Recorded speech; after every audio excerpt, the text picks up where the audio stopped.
सिर्फ हंगामा खड़ा करना मेरा मकसद नहीं, मेरी कोशिश है कि ये सूरत बदलनी चाहिए। मीरा भाईंदर शहर में इस समय चुनाव से पहले जो शुरू है दोस्तों, वो राजनीति ही अलग लेवल की है। इसलिए शुरुआत में जो मैंने शायरी कही है दोस्तों, वो इस शहर के चुनावी माहौल पर एकदम सटीक बैठती है। रातों रात मीरा भाईंदर की आबो हवा में एक अफवाह खोली जाती है। ये अफवाह क्या होती है? ये अफवाह भी देखिए किसी भी चुनाव लड़ने वाले उम्मीदवार के लिए दोस्तों चौंकाने वाली हो सकती है, क्योंकि उस अफवाह में कोई असलियत नहीं है, ऐसा उस उम्मीदवार का कहना है। ऐसे में सबकी नजर इस बात पर टिकी थी कि आखिर उस पर्टिकुलर उम्मीदवार की तरफ से इस अफवाह को निराधार बताया जाता है या फिर नहीं। आखिरकार जवाब सामने आया है दोस्तों, और ये जो अफवाह है ये धरी की धरी रह गई है। अब अफवाह क्या है वो जानने के लिए आपको ये पूरा वीडियो देखना पड़ेगा, इसलिए आखिर तक इस वीडियो को जरूर देखिएगा। नमस्कार दोस्तों, मेरा नाम है जयंती झा और आप देख रहे हैं एमबी लाइव। मीरा भाईंदर की विधायक गीता भरत जैन, जिन्होंने दोस्तों हाल ही में अपक्ष उम्मीदवार के तौर पर शक्ति प्रदर्शन के साथ नामांकन दर्ज किया था, उनको लेकर रातों रात एक चर्चा आग की तरफ फैलती चली जाती है। ये चर्चा क्या थी, या आप इसे कह सकते हैं कि अफवाह जो है, जिसको अफवाह बताया गया है, ये जो चर्चा थी, ये चर्चा थी कि गीता जैन ये चुनाव नहीं लड़ने वाली हैं और वो जल्द ही अपना नामांकन वापस ले सकती हैं। अब ये जो चर्चा है दोस्तों, इसकी शुरुआत कहां से हुई, ये भी आपके लिए जानना जरूरी है, तो आपको बता देते हैं। On record Mira Bhayandar channel के जरिए शाबीर शेख ने अपनी रिपोर्ट में यह दावा किया कि गीता जैन अपना नामांकन वापस ले सकती हैं। इसी के साथ साथ उन्होंने ये भी दावा किया है अपनी रिपोर्ट में कि गीता जैन का परिवार उनको चुनाव लड़ने के लिए सपोर्ट नहीं कर रहा है। शाबीर शेख ने अपनी इस रिपोर्ट में दोस्तों ये भी कहा है कि गीता जैन अपना नामांकन इसलिए वापस ले सकती हैं क्योंकि उनके पास इस बार धन बल की कमी है। जब हम ये वीडियो शूट कर रहे हैं, जब तक ये वीडियो शूट कर रहे हैं दोस्तों, तब तक शाबीर शेख की इस रिपोर्ट पर, या आप इस वीडियो की अगर बात करेंगे तो उस पर 8,500 से ज्यादा व्यूज जो है ये आ चुके हैं। यानी आप इसी से समझ सकते हैं कि ये जो खबर है शहर के कितने लोगों तक पहुंची होगी, किस किस ने देखी होगी और किस किस ने शेयर की होगी।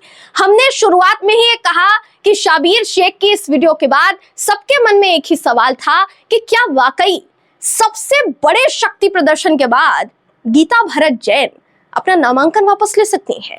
उनका क्या जवाब होगा, यही सवाल था। लेकिन अब आखिरकार दोस्तों जवाब निकलकर सामने आया है। गीता जैन का बयान सामने आया है। आइए आपको ये बयान क्या है सुनाते हैं कि उन्होंने क्या कुछ कहा। नमस्कार। विरोधियों का डर चरम सीमा पर है। सब जानते हैं गीता भरत जैन एक ऐसा नाम है जो लड़ने से कभी पीछे नहीं हटा है। 2019 में भी इसी तरह का अफवाहों का बाजार फैलाने की नाकाम कोशिश हमारे प्रतिस्पर्धियों ने की थी, जिसका अंजाम आप सभी जानते हैं। इस बार भी सर्वे में मेरा नाम पहले पायदान पर होने के बावजूद किन्हीं कारणवश मेरा भाजपा परिवार और मेरा महायुति परिवार मुझे पार्टी का टिकट नहीं दे पाया। लेकिन आखिर में हूं परिवार का ही हिस्सा।